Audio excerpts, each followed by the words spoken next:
पता है हम इस सीरीज को बिल्कुल भी नहीं करने वाले थे क्योंकि मैंने नाम पढ़ा कि इसका नाम सुसाइड स्क्वाड है, तो मुझे लगा कि शायद ये किसी मूवी की एनिमे अडेप्शन होगी, पर ऐसा बिल्कुल नहीं था क्योंकि जब मैंने इस सीरीज को देखा तो मुझे पता चला इसकी कहानी पूरी तरह से अलग है। मेरे हिसाब से 95% आपको ये सीरीज पसंद आने वाली है, इसलिए वीडियो को एंड तक देखिएगा और इसके आगे ये पार्ट्स आपको चाहिए या नहीं ये कमेंट में बताइएगा। हालांकि कमेंट में कोई नहीं लिखेगा कि मेरे हार्ली पर क्रश है, इसी वजह से मैं इस सीरीज को कर रहा हूँ। तो कहानी की शुरुआत में हमें सबसे पहले लेडीज की जाकिर खान मतलब खस्त लेडी अमांडा वॉलर को दिखाया जाता है, जो कि अभी किसी लड़की की बॉडी की हेल्प से एक पोर्टल ओपन करने की कोशिश कर रही थी। ये पोर्टल ऐसा है कि इस दुनिया को दूसरी दुनिया से कनेक्ट करेगा। अब ना जाने वो क्या चाहती है, पर इसके लिए उसने कई सारे साइंटिस्ट को अपॉइंट किया था। हालांकि उनमें से एक साइंटिस्ट कहता है कि हमारे पास पावर बहुत कम है, जिस वजह से ये पोर्टल ओपन नहीं हो सकता। लेकिन अमांडा वॉलर, जिसके पास एक भी डिग्री नहीं है, वो कहती है कि अगर पावर नहीं है तो पावर सप्लाई को बढ़ा दो। उसे उस लड़की की कोई चिंता नहीं थी, वो मारी जाए तो मारी जाए, उसे बस किसी तरह से उस पोर्टल को ओपन करना है। अब इसके बाद यहाँ से सीन चेंज होता है और हम जोकर और उसकी गर्लफ्रेंड हार्ली को देखते हैं। वैसे किसी के जलने से कुछ नहीं मिलने वाला, क्योंकि हालांकि अभी किसी को लूट कर वापस अपने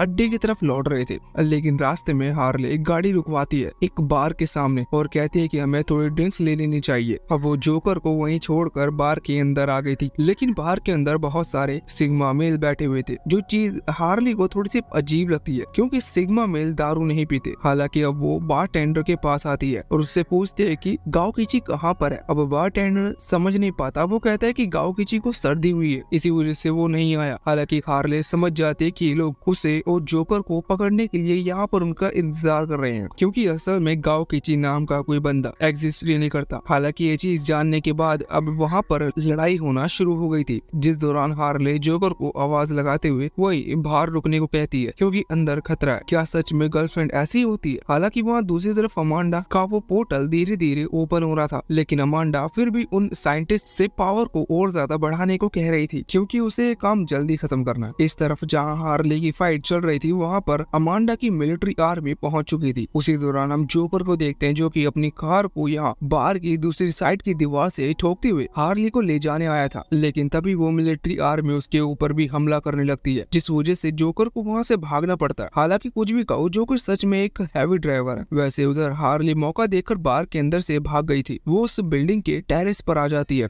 जहाँ वो जोकर को फोन करने की कोशिश कर रही थी, लेकिन इतने में ही वहाँ पर एक सामुराई लड़की आती है और उस पर हमला करने लगती है। अभी उसके अटैक से बचने के लिए हार्ले एक बैट का इस्तेमाल कर रही थी, लेकिन जब वो बैट उसके हाथ से दूर फिक जाता है तो वो भागने लगती है। लेकिन उसी दौरान उसे एक मेटल पाइप मिलता है। हालांकि जब वो उसे फाइट करती है तो उसे पता चलता है कि ये मेटल पाइप भले ये किसी और काम आ सकता है, लेकिन ये लड़ने के काम बिल्कुल भी नहीं आने वाला, और इसी वजह से अब वो हार चुकी थी। हालांकि वो सामुराई उसे जान से नहीं मारती, वो बस तलवार की पीछे तरफ से उस पर हमला करती है और उसे बेहोश कर देती है। अब जब हार्ले को होश आ जाता है तो वो कुछ सोल्जर्स के मुंह से सुनती है कि जोकर बचकर भाग गया, इसका मतलब वो पकड़ा नहीं गया। इस चीज से हार्ले खुश थी क्योंकि अब वो यहाँ से भागकर उससे मिल सकती है, लेकिन यहाँ से भागना बहुत मुश्किल है। दूसरी तरफ हम अमांडा को देखते हैं, जिसका पोर्टल ओपन हो चुका है। खैर, पोर्टल ओपन होने के बाद वो उन सभी साइंटिस्ट को जान से मार देती है। अभी कौन कह रहा था कि वो शाहजहां से इंस्पायर है? वैसे इसके बाद अब सीन डायरेक्ट कुछ दिनों बाद पर शिफ्ट होता है। अमांडा का पोर्टल तो ओपन हो चुका था, अब उसे कुछ ऐसे लोग चाहिए जिनसे वो उस पोर्टल के अंदर भेज सके, तो इसके लिए वो सुपर विलेंस को चुनती है। अब जो सुपर विलेंस है उन्हें एक सुपर जेल के अंदर रखा जाता है। अब वो तुरंत ही वहाँ पर पहुँचती है। अब वहाँ पर जो वार्डन था वो उसे सजेस्ट करता है कि इस तरह से सुपर विलेन को किसी काम के लिए चुनना बहुत खतरनाक हो सकता है, क्योंकि अगर ऐसे में वो आजाद हो गए तो ना जाने फिर क्या होगा। लेकिन अमांडा उससे कहते हैं कि ज्ञान मत दे, और इसके बाद वो वहाँ से आगे बढ़ जाती है। वैसे अब वो सबसे पहले हार्ले के पास आते हैं। वो देखते हैं कि हार्ले पिज्जा खा रही थी और टीवी देख रही थी, वो जेल में थी और यहाँ पर ऐसी चीज मिलना नामुमकिन है। लेकिन अमांडा इस बारे में पूछती नहीं, वो तुरंत ही टीवी बंद कर देती है और हार्ले से कहते हैं कि उसके पास हार्ले के लिए एक काम है। हार्ले तुरंत ही मना कर देती है, लेकिन अमांडा के लोग उसकी तरफ गन पॉइंट करते हैं, जिसके बाद हार्ले को ना चाहते हुए भी आगे आना पड़ता है। वैसे जब वो वहाँ से जाने ही वाली थी तो वहाँ पर वार्डन उसके पास आता है और उससे कहता है कि उसने उसे प्रॉमिस किया था कि अगर वो जो कुछ भी कहेगी वो उसे ला कर देगा, तो वो उसे ग्लग लग 9000 देगी। अब मुझे माफ करना, लेकिन ग्लग लग 9000 आप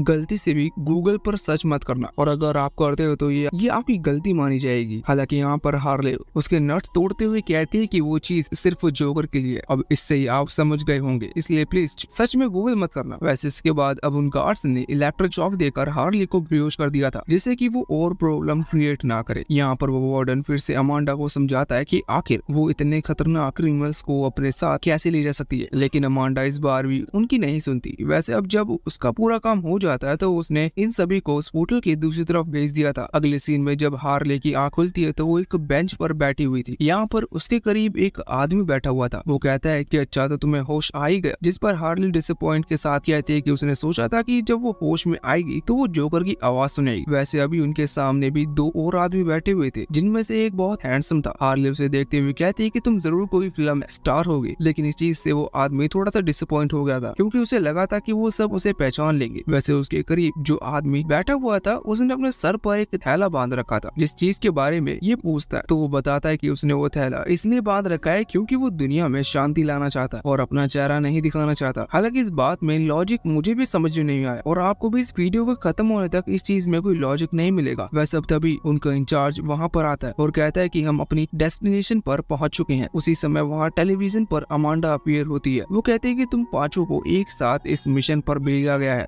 लेकिन इस बात का ध्यान रखना कि कोई भी हमें धोखा ना दे, क्योंकि तुम सभी की गर्दन पर एक बॉम्ब लगा दिया गया है और तुम में से अगर कोई भी मुझे धोखा देगा तो वो बॉम्ब ब्लास्ट हो जाएगा। वैसे इस बात पर हार्ले के पास बैठा हुआ वो आदमी, वैसे उसका नाम डेडशॉट है, वो कहता है कि तुम इस चीज से डर कर मुझसे अपने ऑर्डर फॉलो नहीं करवा सकते। हालांकि अमांडा कहने लगती है कि देखो तुम्हारे लिए मेरे पास कोई दूसरी चीज नहीं है। वो कहते हैं कि मुझे पता है कि तुम्हारी एक बेटी है, अगर तुम हमारी बात नहीं मानोगे तो फिर तुम सोच लो कि उसके साथ क्या होगा। इससे डेडशॉट को गुस्सा आता है और वो कहता है कि अगर तुमने उसे कुछ भी किया तो मैं तुम्हें छोड़ूंगा नहीं। इस पर अमांडा कहते हैं कि चिंता मत करो, जब तक तुम हमारे ऑर्डर्स को फॉलो करोगे तब तक उसे कुछ नहीं होगा। वैसे अब इनका इंचार्ज इनसे कहता है कि तुम लोग अपने हाथों की हथकड़ियां खोल सकते, क्योंकि अब तुम्हें कपड़े बदलने हैं, हम आगे बढ़ रहे हैं। तभी हार्ले से पूछते कि अमांडा ने कहा कि हम 5 लोग आगे बढ़ेंगे, तो आखिर 5वां मेंबर कहाँ पर है? जिस पर वो इंचार्ज को कहे इससे पहले ही अचानक से उनका वो प्लेन हिलने लगता है। ऐसा इस वजह से हो रहा था क्योंकि इस किसी कारण से उस प्लेन के पायलट मारे जा चुके हैं, जिस वजह से वो प्लेन सीधा जाकर नीचे टकराता है। वैसे जहाँ वो टकराया था वहाँ पर अभी किसी राज्य की लड़ाई चल रही थी। जिस तरफ उस प्लेन के अंदर हमारे सभी हीरोज ने सर्वाइव कर लिया था, वो बाहर की तरफ बढ़ रहे। सबसे पहले हार्ले वहाँ पर आती है, लेकिन नीचे खाई थी, वो खाई में गिरने वाली थी, पर तभी डेडशॉट उसे बचा लेता है। प्रॉब्लम ये थी कि दूसरी तरफ का दरवाजा लॉक है और उनके पास चाबी नहीं है। लेकिन इतने में ही वो दूसरा वाला आदमी जो कि बहुत हैंडसम है, वो अपनी पावर से उस दरवाजे को ही डिस्ट्रॉय कर देता है, जिसके बाद उन्हें पता चलता है कि वो एक मेटा ह्यूमन है, मतलब सिंपल लैंग्वेज में कहे तो वो बहुत ही ताकतवर है। वैसे बाहर जो नाइट्स थे उनकी फाइट कुछ ऑर्क से हो रही थी और जब जहाँ पर और कई सारे ऑर्क आ जाते हैं तो वो नाइट डर कर वहाँ से भाग जाते हैं। हालांकि अभी लोग भी यहाँ से बाहर आ चुके थे और ये भी ह्यूमंस है, इस वजह से वो ऑर्क इन्हें भी घेर लेते हैं, पर वो लोग क्या ही करे, ये चीज हार्ले को समझ में नहीं आती। इसलिए वो हैंडसम लड़का ऑर्क को समझाने की कोशिश करता है कि वो उनका दुश्मन नहीं है, लेकिन उनकी भाषा में भी उन ऑर्क को समझ में नहीं आती और वो उस पर हमला करते हैं। हालांकि वो लड़का उस अटैक से बच गया था, पर अब ये लोग ये चीज समझ चुके थे कि ये सच में प्रॉब्लम में फंस चुके हैं और यहाँ से भागने में या इन लोगों से लड़ने में ही भलाई है। अब इतने में ही अचानक से वहाँ उस प्लेन के अंदर से वहाँ की दीवार को डिस्ट्रॉय करते हुए किंग शार्क बाहर निकल कर आता है। ये इस सीरीज का सबसे बैडेस्ट कैरेक्टर है। ये बाहर आने के बाद ही तुरंत उन ऑर्क पर हमला करना स्टार्ट कर देता है। ये उन्हें खा रहा था और वो भी ऐसे जैसे कि कल होना ही नहीं वाला। यहाँ हार्ले भी एक ऐसे ही एडवेंचर चाहती थी, इसलिए वो तुरंत ही उन ऑर्कों को खत्म करने लगती है और बाकी सभी पर भी अब कोई चारा नहीं था, इसलिए वो लड़ने लगते। इस तरफ वो पहला वाला आदमी जब वो फाइट कर रहा था तो हमें पता चलता है कि असल में वो पीस मेकर है और वहाँ दूसरी तरफ वो हैंडसम लड़का जब उन ऑर्क से डर कर भाग रहा था तो ये भी चीज समझ लेता है कि इस तरह से भागने से उसे कुछ नहीं मिलने वाला, इसलिए अब वो भी लड़ने लगा था। जिसके बाद हमें पता चलता है कि वो असल में क्लेफेस है। वैसे क्लेफेस उसका नाम है, अजीब नाम है, पर मैंने नहीं रखा। इस तरफ अब हमें डेडशॉट को दिखाया जाता है, वो अभी गोली चलाकर उन ऑर्क्स को खत्म कर रहा था, लेकिन वो जानता था कि यहाँ पर बहुत सारे ऑर्क हैं और लड़ते लड़ते उन्हें शाम हो जाएगी, इसलिए वो उनके लीडर पर फोकस करता है। पर वो ऑर्क अपने लीडर को बचाने के लिए सामने आ रहे थे, इसी वजह से डेडशॉट वहाँ हवा में जंप करते हुए गोली चलाता है। गोली सीधा जाकर उस लेडी को लगती है और वो मारा जाता है। जो चीज देखकर बाकी ऑर्क डर चुके थे और वहाँ से भाग गए थे। अब तभी एक नाइट वहाँ पर आता है, ये लोग उसे देखकर खुश थे और क्लेफेस समझ गया था कि उसे क्या करना है और वो आगे आता है। वो जानता था कि वो लोग इस अजीब सी दुनिया में अभी अभी टेलीपोर्ट हुए हैं और पक्की बात है कि इन लोगों ने इन नाइट्स की मदद की है, इसका मतलब ये उन्हें हीरो मानेंगे, लेकिन इन्हें उठाकर जेल में पटक दिया जाता है। वैसे इसके बाद अभी हमने जिन नाइट्स को देखा, हम उनकी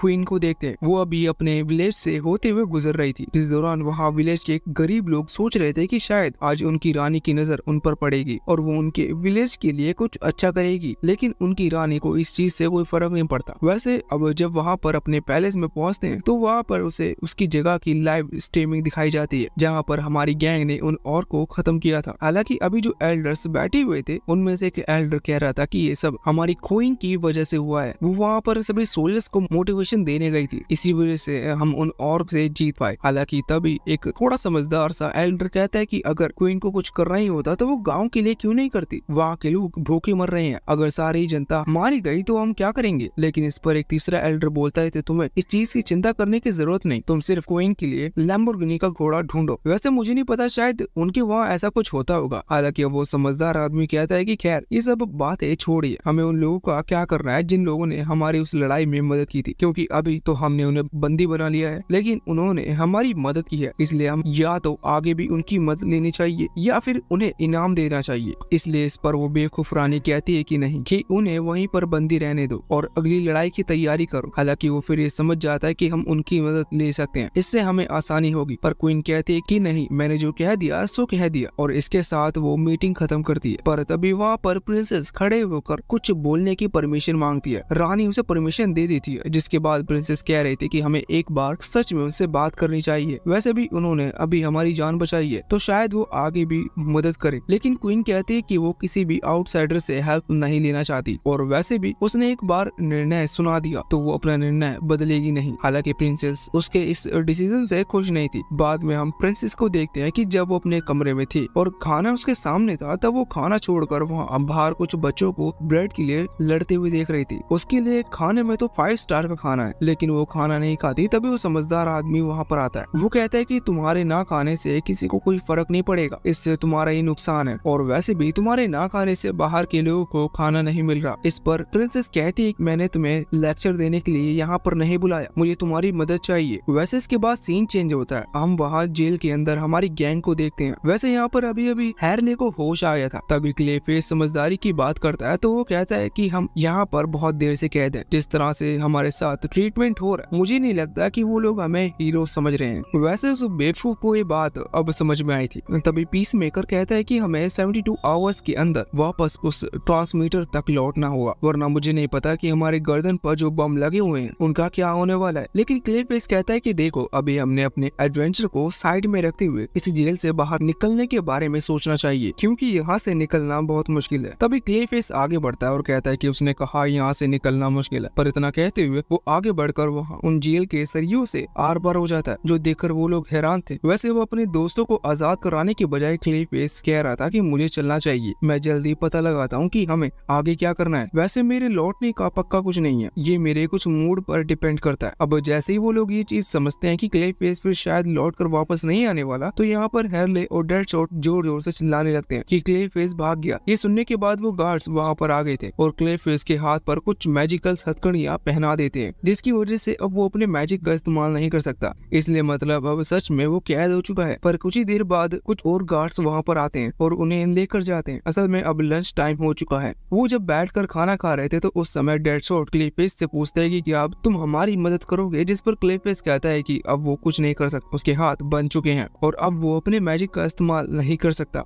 इसका मतलब अब वो सच में कैद हो गया है। वैसे अब वो खाना खाना कंटिन्यू रखते हैं कि इतने में कुछ और उनके सामने आते हैं। यहाँ पर उनमें से जो मेन और था वो इनसे इनकी बेंच खाली करने को कह रहा था, लेकिन उन लोगों को उनकी लैंग्वेज समझ में नहीं आती। पर इतनी देर में यहाँ रुकने की वजह से डेडशॉट समझ चुका था कि वो क्या कर रहा होगा, इसलिए डेडशॉट बहुत गुस्से में था। वो लड़ने के लिए भी तैयार था। पर तभी क्लेफेस समझदारी की बात करता है। वो कहता है कि हमें किंग शार्क को यहाँ पर बुलाना चाहिए, क्योंकि वो सबसे ज्यादा पावरफुल है, उसे देखकर ये लोग खुद हमारे पास नहीं आएंगे। लेकिन किंग शार्क एक अलग सेल में सो रहा है, इसका मतलब वो यहाँ पर नहीं आ सकता। इसलिए क्लेफेस दूसरा तरीका अपनाता है। तो वो उन ऑर्क से बहुत ही समझदारी और शांति के साथ कहता है कि वो खाना खाकर यहाँ से चले जाएंगे। लेकिन उस ऑर्क को कुछ भी समझ में नहीं आता और वो क्लेफेस को पंच करते हुए वहाँ से दूर फेंक देता है। इस चीज से अब इनके बीच लड़ाई होना शुरू हो चुकी थी। हालांकि हमारी गैंग इतनी ज्यादा ताकतवर है कि उसे डरने की जरूरत नहीं। वो उन ऑर्क को बहुत ही बुरी तरह से पीट रहे थे, लेकिन तभी वहाँ पर गार्ड्स आ जाते हैं और लड़ाई होती हुए देख पहले तो वो उन सभी को पनिशमेंट देते हैं और इसके बाद एक दूसरे सेल में कैद कर देते हैं। लेकिन वहाँ पर आने के बाद इन्हें पता चलता है कि ये इस सेल में अकेले नहीं है, क्योंकि यहाँ पर एक दूसरा ह्यूमन बैठा हुआ था। इसका नाम रिक फ्लैग है। ये बताता है कि ये इनके पहले यहाँ पर आया था। अब इन लोगों को तो कुछ समझ में नहीं आ रहा था, इसलिए रिक फ्लैग उन्हें पूरी स्टोरी बताता है। वो कहता है कि तुम्हारी टीम पहले टीम नहीं थी जिसे अमांडा ने यहाँ पर भेजा था। अभी लोग ये चीज तो समझ जाते हैं, पर इन्हें ये समझ में नहीं आता कि आखिर अमांडा इन्हें दूसरी दुनिया में क्यों भेजेगी। पर तभी डेडशॉट कहता है कि अमांडा यूनाइटेड स्टेट के लिए काम करती है और शायद यूनाइटेड स्टेट को लगा होगा कि इस दुनिया में भी पेट्रोल है, इसलिए वो यहाँ पर भी अपना हक जमाने के लिए अपने एक आर्मी भेजना चाहता होगा,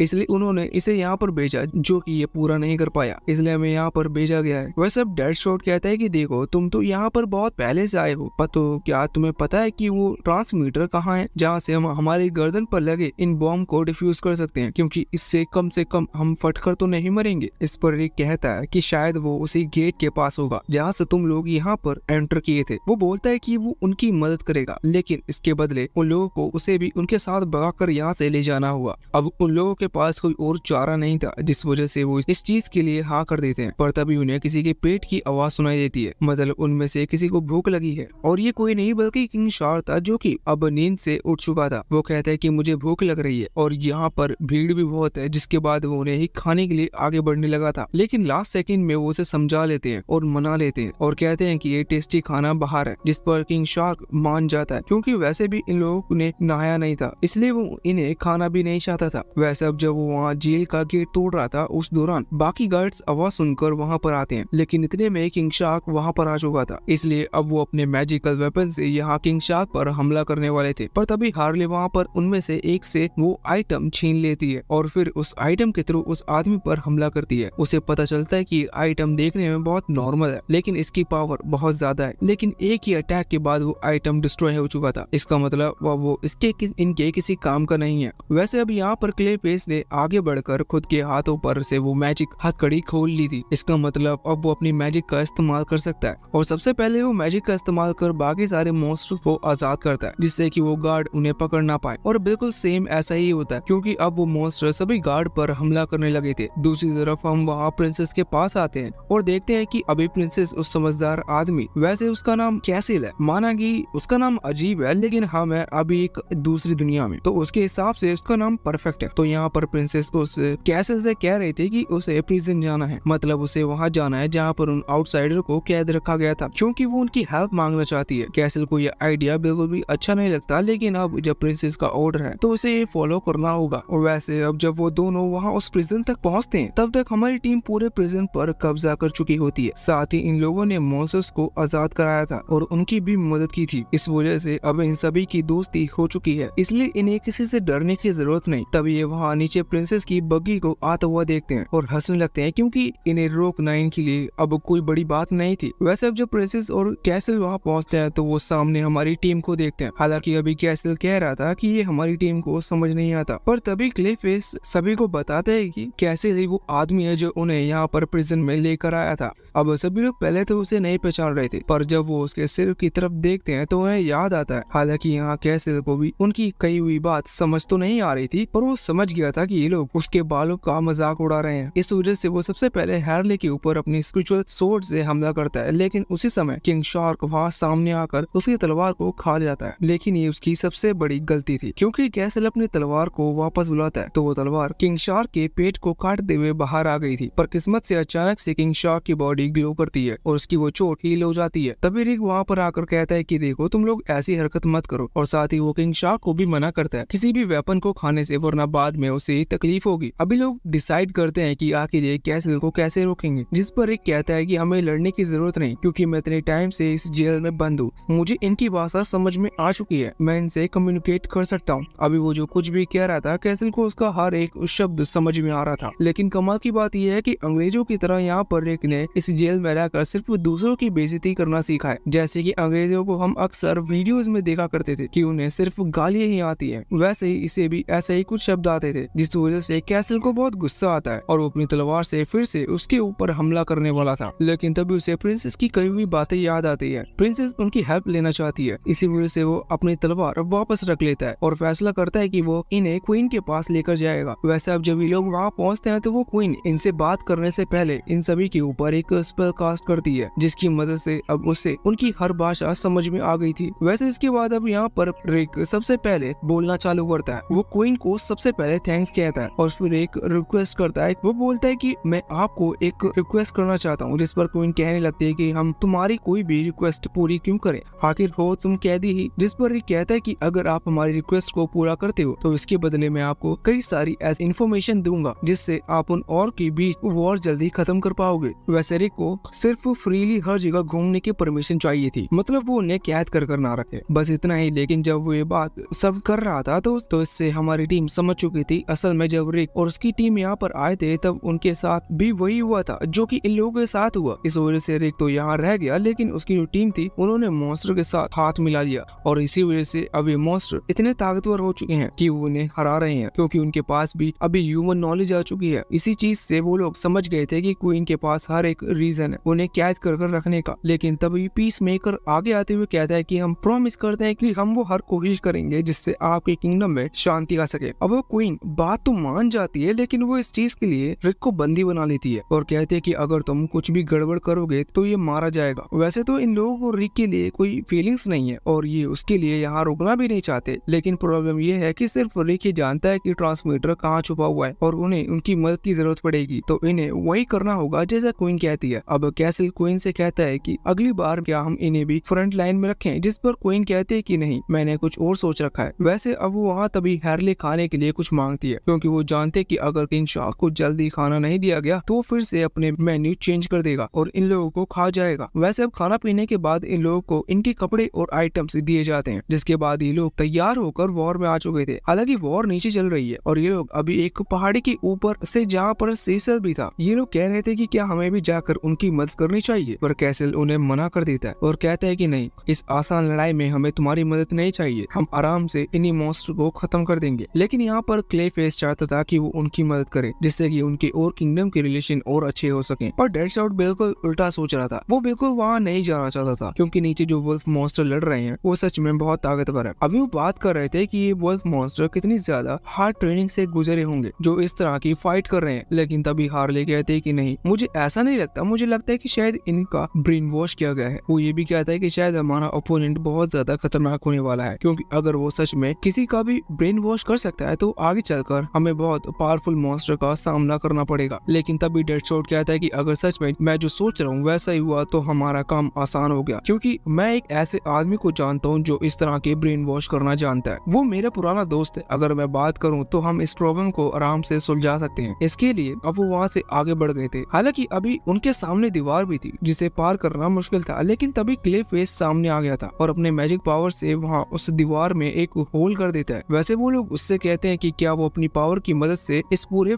फोर्ट्रेस को ही डिस्ट्रॉय कर सकता है, जिस पर क्ले फेस कहता है कि उसे ऐसा नहीं लगता, क्योंकि वो यहाँ पर मॉन्स्टर का यूज कर रहा है दीवार को एक तरीके से मेल्ट करने के लिए, जिससे वो होल क्रिएट हो। लेकिन क्ले फेस जब से यहाँ पर आया है उसे एक अजीब सी चीज महसूस हो रही है। वैसे ऐसी सेम चीज उन सभी को महसूस हो रही थी, क्योंकि यहाँ इस वर्ल्ड में मैजिक पावर है, इसलिए मैजिक उनकी बॉडी के आर पार होता है, तो उन्हें अजीब फील होता है, क्योंकि उनके साथ पहली बार हुआ है। वैसे क्ले फेस कह रहा था कि देखा जाए तो ये एबिलिटी बहुत अच्छी है जो कि मुझे यहाँ आने के बाद मिली, लेकिन अभी तक मुझे पूरी तरह से इसका इस्तेमाल करना नहीं आता, शायद फ्यूचर में ये चीज सीख जाऊं। वैसे अब वो लोग आगे बढ़ते हैं। उस फोर्ट्रेस के अंदर भी उन्हें बहुत सारे वुल्फ मॉन्स्टर्स मिलते हैं, लेकिन वो उन्हें हराते जा रहे थे और जब वो उसके ऊपर पहुंचते हैं तो उन्हें फाइनली मास्टरमाइंड मिल जाता है। ये रेड कैचर है। हालांकि डेडशॉट को उम्मीद थी कि रेड कैचर तो उसका पुराना दोस्त है, लेकिन हालात बिल्कुल उल्टे हैं, क्योंकि रेड कैचर डेडशॉट को हेट करता है। हमें इसका रीजन बताया जाता है। असल में बहुत टाइम पहले जब वो दोनों एक ही प्रिजन में एक साथ गए थे तब सभी लोग रेड कैचर पर हंसते थे, क्योंकि वो चूहे से बात कर सकता था और साथ ही उनके ऊपर अपने माइंड कंट्रोल की पावर भी इस्तेमाल कर सकता है। वो चूहे को पसंद करता है, इसलिए सब उसका मजाक उड़ाते हैं। लेकिन एक दिन डेडशॉट उसकी मदद के लिए आगे आता है, पर उसकी मदद करने का तरीका बिल्कुल भी कैजुअल वाला नहीं था, जिस वजह से रेड कैचर को ये लगता है कि डेडशॉट भी उसका मजाक उड़ा रहा था। वैसे अब ये साइकिल कंटिन्यू इसी तरह से चलती जाती है और भी कई सारे इंसिडेंट होते हैं, जिनमें से डेडशॉट वैसे तो रेड कैचर की मदद करने के लिए कोशिश कर रहा था, लेकिन अंत में इस चीज से रेड कैचर हमेशा गुस्सा ही होता है। उसे हमेशा से लगता है कि डेडशॉट उसका मजाक उड़ा रहा है, इसलिए अब उनका मेन मकसद यही है कि उसे डेडशॉट को खत्म करना। ये सुनने के बाद डेडशॉट बहुत ही ज्यादा हैरान था। वैसे यहाँ पर रेड कैचर बताता है कि रियल वर्ल्ड में तो वो सिर्फ चूहे को कंट्रोल कर सकता है, लेकिन यहाँ पर वो किसी पर भी माइंड कंट्रोल की पावर यूज कर सकता है। वैसे लड़ाई होना शुरू हो गई थी। ये लोग किसी तरह से उन वुल्फ मॉन्स्टर को खत्म कर रहे थे, लेकिन मेन टारगेट तो रेड कैचर है, इसलिए अब ये उसकी तरफ शूट करते। पर तभी वो वुल्फ मॉन्स्टर सामने आकर रेड कैचर को बचाने लगते हैं। पर उसी समय उनकी नजर उस फोर्ट्रेस के ऊपर लगी हुई वाटर टैंक्स पर जाती है, जिसके बाद वो डेडशॉट से कहते हैं कि उसे शूट करने का। डेडशॉट जैसे ही उन पर गोलियां चलाता है तो वो टैंक्स फूट जाते हैं, जिसकी वजह से वहाँ पूरे में पानी ही पानी हो गया था। पानी के होते ही हर जगह पर मॉन्स्टर फैल जाता है, जिसका फायदा उठाते हुए क्लेफेस ने उस पूरे फोर्ट्रेस को पिघला सा दिया था और इसी वजह से वो सारे वुल्फ मॉन्स्टर भी नीचे आ चुके थे। हालांकि अभी वो रेड कैचर अभी उनके सामने था और अब वो आसानी से उसे पकड़ सकते थे, लेकिन इतने में ही वहाँ पर वही सामुराई लड़की आती है जिसने हैरली को पकड़वाया था। हैरली तो उसे देखकर पागल हो रही थी क्योंकि वो उससे बदला लेना चाहती थी, लेकिन सामुराई गर्ल पहले ही रेड कैचर को लेकर वहाँ से भाग जाती है। वैसे यहाँ पर कैसल भी इन्हें ब्लेम कर रहा था क्योंकि इन्हीं की वजह से वो पूरा फोर्ट्रेस डिस्ट्रॉय हो गया, लेकिन ये लोग कहते हैं कि हमने तुम्हारी मदद की है और वैसे भी अगर हम नहीं आते तो अभी तक तुम इस फोर्ट्रेस को पूरी तरह से हार चुके होते। अब तुम यहाँ पर चीजें फिर से क्रिएट तो कर सकते हो, कम से कम तुम्हारी जगह तो नहीं गई। इसके बाद अब वहाँ क्वीन को देखते हैं। क्वीन और वहाँ उनके जो मंत्री लोग थे वो यही इस फाइट को देख रहे थे और कमाल की बात है कि क्वीन भी थोड़ी इम्प्रेस है क्योंकि सभी चीज सही चल रही है। इस तरफ प्रिंसेस भी उन्हें देख रही है और प्रिंसेस हैरली को लेकर थोड़ा इंटरेस्टेड है, वैसे वाली नहीं, नॉर्मल वाली। इसके बाद अब सीन चेंज होता है। हम दूसरी तरफ वहाँ उस रेड कैचर और उस सामुराई गर्ल को देखते हैं। अभी वो लड़की रेड कैचर से कह रही थी कि ये मत सोचना कि मैंने तुम्हारी मदद की क्योंकि मैं एक अच्छे दिल की लड़की हूँ। इसका रीजन सिर्फ एम्पर है। एम्पर नहीं चाहते कि वो अपने और लोगों को खोएं, इसलिए उन्होंने तुम्हें एक और मौका दिया, लेकिन अगली बार ऐसा नहीं होगा। अगर तुम प्रॉब्लम में फंसे तो कोई भी तुम्हें बचाने नहीं आएगा। रेड कैचर ये बात जानता था, इसलिए वो कहता है कि ठीक है, अगले मिशन में इस चीज का ध्यान रखूंगा और बिल्कुल भी फेल नहीं होऊंगा। और बस उसका ऐसा कहते ही ये पार्ट यहीं पर एंड हो जाता है।